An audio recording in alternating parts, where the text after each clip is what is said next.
Whovians, and welcome to the Flux Doctor Who The Flux review, series 13, episode 5. Now, I'll show you this. My case is coming up hot, so I do apologise if you see that. And I'd also like to introduce you to a brand new member of the channel. Now, I don't know how well you can see him because this room's right. It is. Let me just be very gentle with him. But everyone, say hello to Paul the polar bear. Now, I'm just going to hold you now. Now, you can't properly hear me. I do apologise. So, now that you've met Norman the annoying cuckoo clock and Paul the polar bear will only be here for the festive period. Like this festive robbing pillow on the back of the chair. Right, so let's talk about the Flux. It's hard to talk about the Flux this week. I don't even think I can talk about the Flux this week.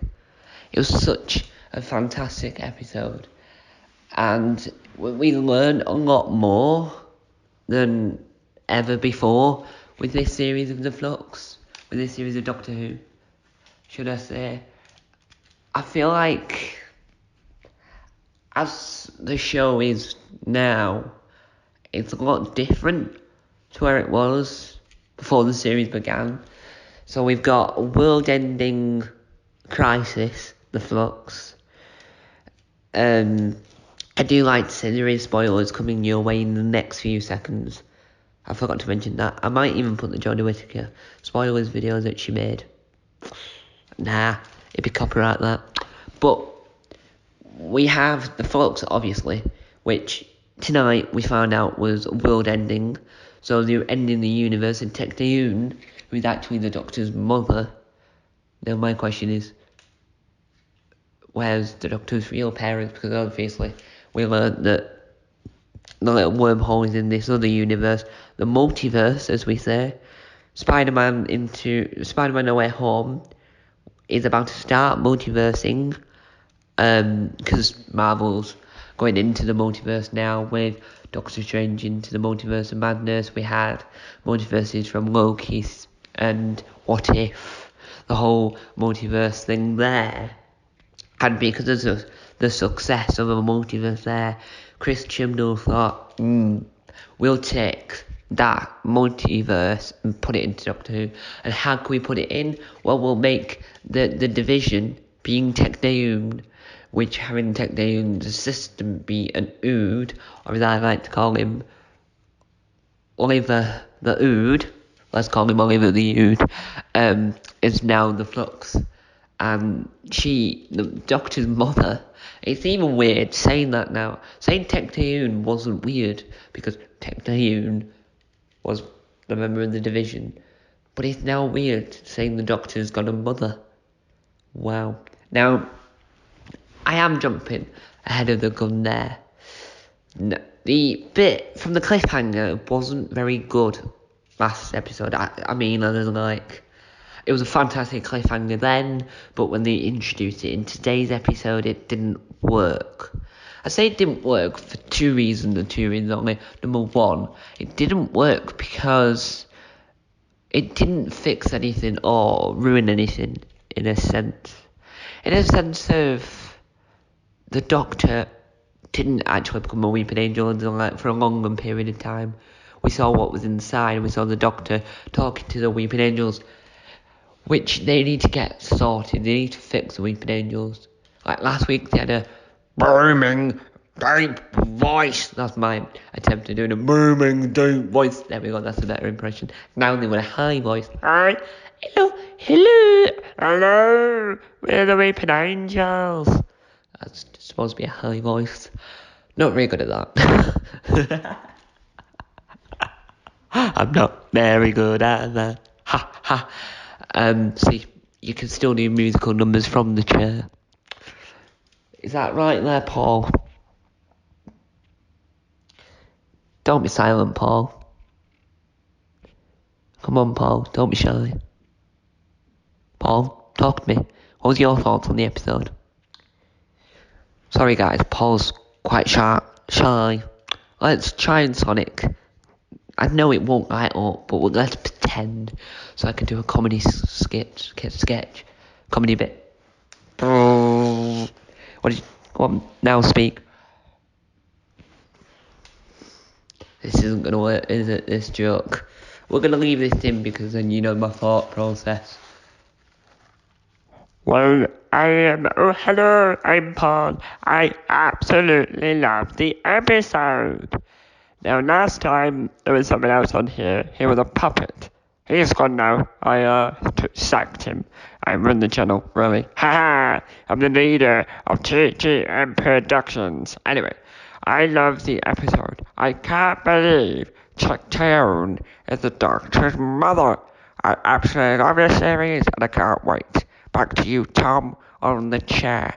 Comfy, eh? Thank you, Paul. Let me put you down gently, Paul. I don't want to injure you, Paul. Now, hopefully, Norman the annoying cuckoo clock doesn't get involved in this episode. He got involved in my Taskmaster series 12 episode 10 review, which will shortly be on Taskmaster World, but currently over on the third channel. You're everywhere, but thank you, Paul. I'll light this up for you if you want. So you can watch a light show, Paul. Does nothing to the camera though. That's really poor, Paul. We need to get a brighter light.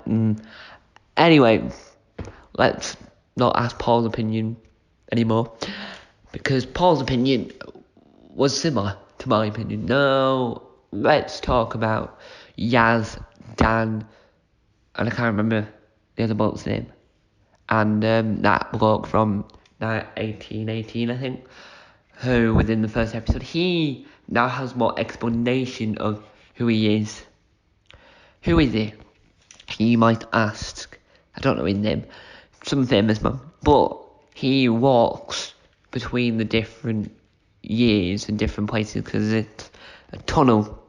There's different doors on it with like, don't go in door number 9. Don't. We're not going to tell you why, but don't. Go in door number 3. Go in door number 3. But what made this episode even specialer is snowing outside. Or there's snow outside. I'll just mention that on the channel because I haven't made a snow day video yet. So it's, that's Snow on there. That's Robin the Robin, or Ron the Robin. Let's hear what Ron's opinion of the episode was. Ron, you won't move and you won't have a mic near you, but you will be able to speak. I'll stand out the way. Go on, Ron, tell me your thought. Hey, my thoughts are that Technically is the Doctor's mother. Fantastic, but Yaz and Dan didn't do as much in this episode. Why has Dan not had a complete conversation with the Doctor yet? I agree with you. Thank you, Ron. See, we've got a whole family. We've got Paul, Norman, and Ron, but Ron's a pillow, so obviously he's not really a Robin. Where he's more of a polar. Anyway, I do agree with that. Dan has never properly had a conversation with the Doctor. Apart from in the Halloween apocalypse, we've never had a full conversation. We never had, like, who are you? I don't know much about you. He's like, yeah, I'll go along with it. But they're trapped back in time because they got time travel zapped by the Weeping Angels last week. So it meant that this week's episode was infected with time hopping and aging, because when you get zapped back in time, you get older. I think time runs faster, so he went at different points in time. Look like, he'd been in the Titanic, but that might not be the Titanic. That might just be another ship. I'm not 100% sure on that one, so don't quote me on that. Thank you very much. Now, I didn't really mind Yaz's and Dan's and whatever he was called, because I can't remember his name at the moment in time. Their part of this episode was alright. wasn't the best. Not because of poor writing or anything, it's just because it's subplot to the Doctor and Technoon, really. It was more of a subplot, but it did stretch out this episode. Binder's involvement in the episode was not there as much. Wasn't there at all, really. We didn't meet Moore and Vinder. We just had Vinder being taken over by the passenger and now in prison. And that's all we got for Vinder. Now on Belle, on the other hand, Belle met Carvanista, the dog creature, which I still find funny, that Chris Chibnall thought, my final series, I will add a dog creature.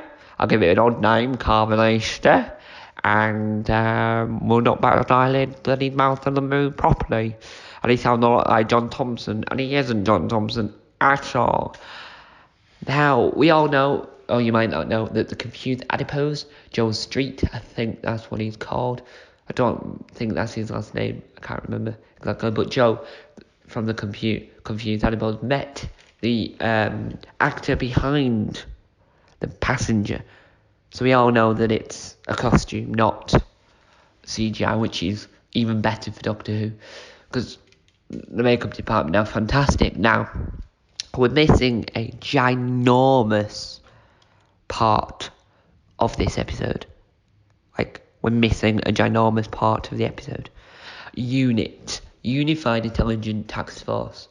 Obviously, the Brigadier was involved in this episode, as in a mention, but we don't want to recast him. Big Finish can do that, because Big Finish have got brilliant voice actors, because you don't have to worry about the face, you just have to get a voice similar. So we don't have to worry in that stretch, but we didn't want to mess around with him in the TV universe. Now, I quite like the UNIT stuff. Kate Lethbridge-Stewart mentioned Osgood, so Osgood's knocking about and will feature probably in next week's episode, because Kate is mentioned in next week's. We got Apprentice, I think that's what he's called, who was the actor, was in Line of Duty. And I think that this episode will spark more fan creations and fan stuff, which is going to be amazing, because we love the Doctor Who community here. That's why I'm a big fan of Jack Reeves' series, Doctor Who The Community Show. But we got to learn a little history of UNIT, whether it's not accurate or not. We had, for a few years, and then we had from the beginning of UNIT, where UNIT was in 2021, so in 2017, Kate Lethbridge-Stewart had worked out that the apprentice wasn't human and was arguing about it. UNIT office didn't look that great, looked a little bit bland. I preferred the Stephen Moffat HQ version of UNIT, and hopefully Josh Carter, I think the character's called, played by James Joyce in the Big Finish universe. Hopefully he gets to be involved in the TV show in some way or form, because James Joyce is a fantastic actor and fantastic in the UNIT Big Finish stuff. Hopefully that becomes canon at some point. Now, the Swarm and Swarm Easter, I think that's what she's called, appeared briefly in this episode towards the end to give another cliffhanger this week. And we also learned that Kate Lethbridge-Stewart has got a flip phone, so can easily snap the phone in half so that she doesn't get tracked, and her house is now exploded, which is interesting in my opinion. I generally quite loved this episode and excited for next week's, but what do you guys think? I think The Apprentice is a good villain because it killed different people in higher up in UNIT, Unified Intelligent Task Force. And I just love UNIT. I love all the fan-made stuff for UNIT, same with Torchwood 2000, an amazing fan series. But today's episode was amazing! And so, I'm going to stop being all quiet now. Stop doing my radio voice and do my normal voice. I love the episode. Cliffhanger wise, fantastic. Tecteun, the Doctor's mother, now dead, or been absorbed by Swarm, and the Doctor's almost dead. I forgot to talk about the Chameleon Circuit, which isn't called that, it's the redesigned fob watch. Now, the fob watch was used in the Family of Blood when the Doctor turned into John Smith, and it's captured inside. Now, when you're near it, and it happened in Fugitive of the Doom with Joe Martin's Doctor, the Fugitive Doctor, the other Doctor, Mystery Doctor, I'm gonna call it. And what happened was she heard voices. I scratched my leg there. Sorry about that. She heard voices like hello, cheese, bacon, egg. So she whispered, and she wants now see it now on the new clasp of the phone watch, which is what takes the inspiration of old. I'm gonna get into a new position of old watches. It uses that element, and it looks incredible. I'm sad that Tecteun's now gone because the Doctor could just smash the glass and grab it and run off. But she wants to save the universe. She doesn't want a multiverse, but Russell T Davies does. So if Chris Chibnall's listen to Russell T Davies, Chris Chibnall will keep the multiverse involved, and we'll have a DWMC, so Doctor Who Cinematic Universe, where we'll have alternate versions of the Doctor, alternate versions of the Torchwood Unit, and we'll have so much Big Finish and Doctor Who spin-off to come. I'm so excited for I'm just going to do a mini dance. I'm so excited for this multiverse to kick off. Well done, Doctor Who The Flux, Series 13, Episode 5, I'm so excited for next week's episode. This episode was phenomenal. If you want to hear more, if you want to hear some thoughts once this series is over, and hear my final thoughts on the whole series, and 2 special guests' thoughts in the series, stay tuned for a Flux special of Doctor Who discussions. I've been your host, Tom Mason. Shine on Tom out. See you next week. Bye. The Flux is amazing.